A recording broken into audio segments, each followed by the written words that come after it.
Welcome to Growing Your Team, a podcast designed for small business owners seeking to grow their company with the help of employees and contractors. Your time is limited, which means growing and leveraging teams is essential for business success. The Growing Your Team podcast is the place to learn tips and techniques designed to help you know when it's the right time to hire, how to select perfect fit team members, and how to maximize productivity while creating a positive work environment. Drawing from her 10-plus years of leadership and hiring experience, here is your host, Jamie Van Kuyk.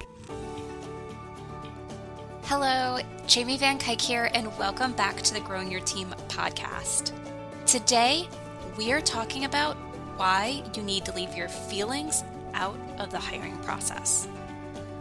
This is a mistake I see far too many business owners make, and it can be a real costly mistake. So today we're going to talk about why it's important, and I'm going to share with you when I almost let my feelings and emotions ruin my chances of getting a good candidate for a job. So let's talk about this.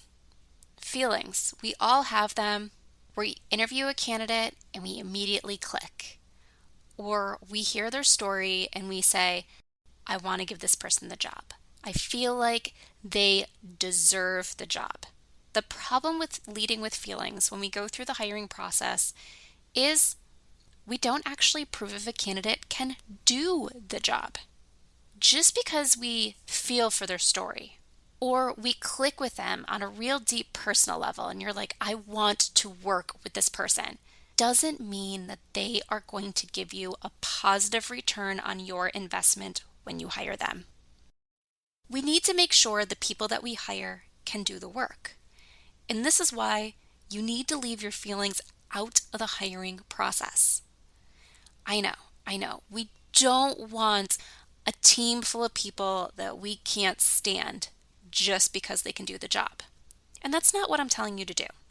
What I am telling you to do is to prove to yourself that a candidate can do the job. So when you go through your hiring process, you need to have the process laid out in a way where one candidate can only get to the next step if they pass the qualifications for getting to that next step.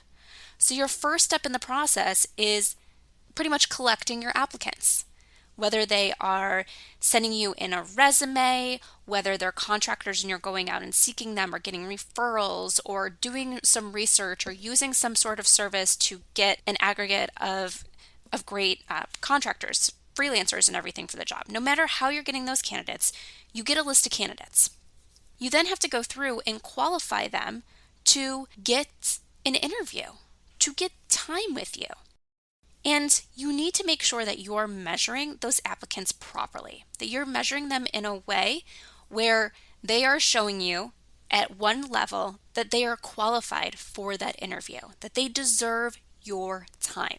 Then, as you go from one round of interviews to another, if you're doing multiple rounds, or during that one round of interviews that you do, they need to prove to you during that interview that they are capable of the job. So how do you do this? Well, with your resumes and your applicants, you're looking for very specific things. You are looking for things to say, yes, they deserve an interview. And with your interview, you're asking specific questions to dig deep into, are they capable? Do they have the skill sets? Do they have the background? Do they have the qualities to do the work? Then you take those people that pass that interview, that have proved to you that they are capable of doing the work, and you then make your selection off of that group of people. At that time, and only that time, can you let your feelings into the hiring process. So once you prove that candidates can do the work, you can let your emotions decide which one should actually get the job. Which ones do you want to work with? I know some companies, I hear them throw around all the time, we want to hire the person we can go have a beer with. Right? So at the end, you can hire that person you want to go have a beer with, or maybe for you it's a cup of coffee, or take out to lunch. Yes, you can hire that person if they've already proved to you that they are capable of doing the job. Because what happens if they can't do the job? What happens when we hire someone out of emotion? We then spend more time with that person than we should. In a recent interview with Jen McFarland, we talked about how sometimes the people that take the most of your time are sometimes our worst performers. So if you hire someone and they are not capable of doing the job, what happens? That person is going to suck your time and energy. They are going to need their hand held throughout the process. They are going to need so much training. They are going to spend more time on rework, and you're going to have to give them a lot of direction on how to correct things and get better. And chances are you don't have that time. That is why you're hiring, so you can have someone do the work for you, right? So unless you're hiring for very entry level, or you're hiring for an intern with an internship is specifically a learning position. So unless you're hiring someone saying, I have all the time in the world to train, I want to hire the person who has the biggest drive because I can get them to do this job, you don't want to hire out of emotion. You want to hire the people who can do the job, the people that are going to come in and do the work that you need them to do at the level that you need them to do it. And let's just remember, when you're hiring independent contractors, technically, you are supposed to be hiring an outside business that is an expert in what you need, and per the IRS, you're not allowed to offer them training. So if you're hiring someone who isn't capable of doing the job yet, you're then paying someone that you have to train, and then the IRS is going to come back to say, oh wait, you trained them. So technically they should have been an employee, and you're now going to have to go and pay all these back taxes. So it's not something you want to do. Let me tell you why I'm talking about this today. Right now, it is near the end of April, and some states are starting to open back up from everything being shut down for COVID-19. Other states are going to be there soon. So as a small business owner, you might be in a position where you're going to be rehiring your staff. Now, as you can go and open your doors, one of two things might be happening. Your current staff doesn't want to come back right now because they don't feel comfortable leaving and returning back to the workforce, or you're just going to have to go with new people, either because your staff is deciding they don't want the job anymore, that they're going to go look for something else. They don't care that you're going to be offering them a job, or because you decide, well, I let this person go, but I don't really know if I want to hire that particular person back. So you're going to go, and there might actually be a good flood of candidates. As people start to realize, okay, we need to get back in the workforce, things are safe to go back in the workforce, a lot of people are going to be looking for new jobs. With it, there's going to be a lot of stories that come along with it. Now, we're at a time when everybody was impacted in some way by COVID-19, but not everyone's story is the same. So some people are going to come and you're going to hear these stories about all the hardships that they went through during this time. You're going to hear possibly about their family, maybe their loved one that passed away. You're going to hear so much because chances are some of these candidates are going to bring it up during the interview, even if you don't approach it. And the reason that they're going to be is they want to evoke that emotion, right? So now you're going to possibly be flooded with stories. People are just going to willingly share things about what has happened to them, why they're looking for a job, why this new job is really important to them. And you're going to have to learn to ignore it.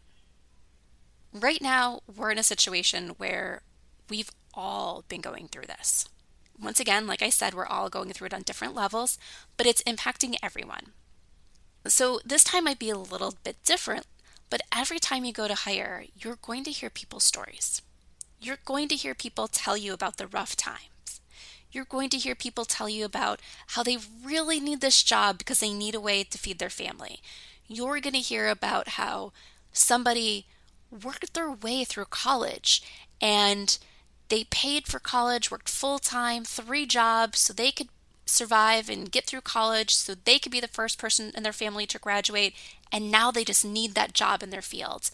And you're going to feel something for them and you're going to have this emotional connection, but it doesn't mean that they're capable of doing the job. And you're doing both yourself and them a disservice by putting them in a position where they're most likely going to fail. Let me tell you what happened to me. back when I held my first management position, I was going to interview some candidates for an opening that I had. And this one candidate in particular I had met at a job fair, and we decided to invite him in for an interview. He told me his story, and I was hooked. So I heard a little bit about it at the job fair, and then he told me more during the interview. I didn't prompt him to tell me about his personal side or anything, but he shared it. He found ways to weave it into his interview answers. So he had me hooked. And I wanted to give this person a job.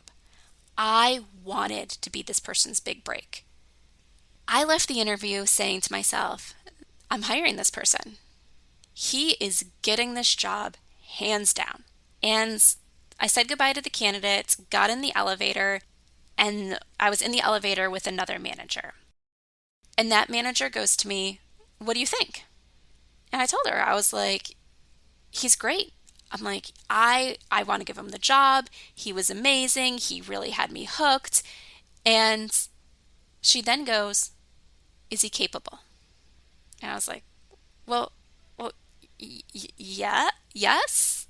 I don't know. So the manager goes to me, it's not your job to give that person a job. It's your job to select the right person for the job. And it hit me because she challenged me about why this person was capable for the job, and I didn't have a reason. And when she said that, it made me realize that I was wanting to give him a job based on his story and not based on his ability. He would have never succeeded in the role with the experience that he had then. Instead, what I ended up doing for this candidate was connect him with other people who were hiring for a position that was on his level of what he needed at that point in time and what he was capable for. And boy, was I happy I made that decision, because I ended up finding the perfect fit candidate for the role. Hands down, one of my best team members that I had. So for you, when you go to hire people, whether it's sometime soon, 6 months in the future, 3 years in the future, you don't want to let emotions run the process. You want to make sure that the candidates that you are saying yes to for an interview and the candidates that you are saying yes to for a job are the right candidates. Everyone has a story. Everyone has something that has impacted them and helped shape them into who they are. Everyone has a reason for the job, because people interview for one of two reasons. One, they need a job, or two, they need a new job. They're looking to get out of their current situation. People just don't go out and interview for really the fun of it. So people are interviewing because they need or really, really want the job. So everyone's going to have an emotional story if you dig deep enough. The thing you need to do is always, always, always determine if a candidate is qualified before letting your emotions run the game. And that wraps up this episode of the Growing Your Team podcast. Do you need help navigating the hiring process so you ensure that you are making the right decisions and selecting the right candidates? Then I invite you to schedule a hiring jumpstart call with me. During this free call, we will talk about where you are in the hiring process and what your needs are. And if there is a match, how I can help you navigate the process so you take the right steps and select the best team member for your company. To schedule your free hiring jumpstart call, head on over to jamievc.com/jumpstart. Jumpstart being one word. I look forward to speaking with you and helping you grow the team that your business needs. Until next time, this is Jamie Van Kuyk. Thank you for joining us for this episode of Growing Your Team with your host, Jamie Van Kuyk. Be sure to subscribe and head on over to growingyourteam.com to connect, access the show notes, and discover more ways to hire and leverage your perfect fit team.